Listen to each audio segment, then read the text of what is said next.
তো hello friends, আমি সোমা, তোমরা দেখছো RS লাইফস্টাইল, একটা ছোট্ট একটা মিনি ব্লগ।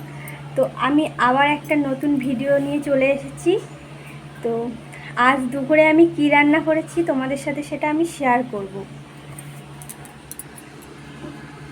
তো চলো দেখতে থাকো আমার ভিডিওটা। তো দেখো, এখানে সাদা ভাত, এখানে আছে ডাল সিদ্ধ আর লেবু কেটে রেখেছি। ডাল সিদ্ধর সঙ্গে লেবু খেতে খুব ভালো লাগে। আর ইলিশ মাছের তেল দিয়ে ছোট ছোট করে বেগুন কেটে ভেজেছি। আর এখানে ইলিশ মাছের মাথা দিয়ে ভেন্ডি দিয়ে আলু দিয়ে আর পেঁয়াজ দিয়ে একটা তরকারি বানিয়েছি। আর এইটা হচ্ছে ইলিশ মাছ, সর্ষে ইলিশ। কেমন হয়েছে কালারটা অবশ্যই কমেন্ট করে বলবে।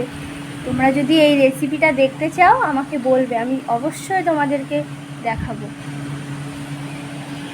যখন ইলিশ মাছের তরকারিটা যখন সবাই খাবে, সবাই যখন একসাথে খেতে বসবো, তো সবাই কি বলে শুনবো আজকে। তো তোমরাও শুনবে।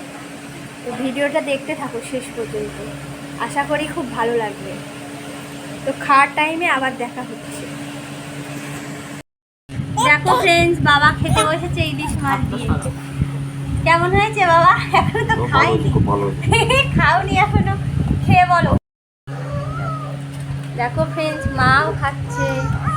কেমন হয়েছে? সত্যি সত্যি বলবা, ভিডিও হচ্ছে বলে মিথ্যে কথা বলবো না। না না, খুব টেস্টি। ইলিশ মাছটা খুব টেস্টি হয়েছে, ঝোলটাও খুব টেস্টি। দেখেছো? দেখো বাবাও খেলো। বাবা একটা মাথা আর একটা মাছ খেয়েছে, আর ওই যে মা খাচ্ছে।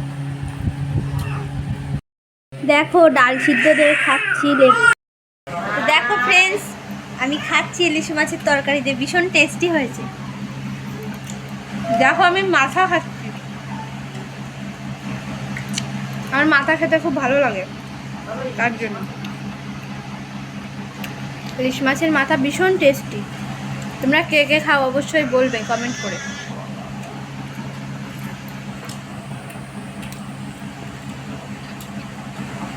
তো খেয়ে নেই, পরে কথা বলছি তোমাদের সাথে। তো গাইস, ভিডিওটি যদি ভালো লেগে থাকে অবশ্যই লাইক, কমেন্ট এবং শেয়ার করে দেবে। আর নতুন হলে চ্যানেলে অবশ্যই সাবস্ক্রাইব করে দেবে। তো আজকের মতন বাই, দেখা হবে অন্য কোনো নেক্সট ভিডিওতে। Bye bye.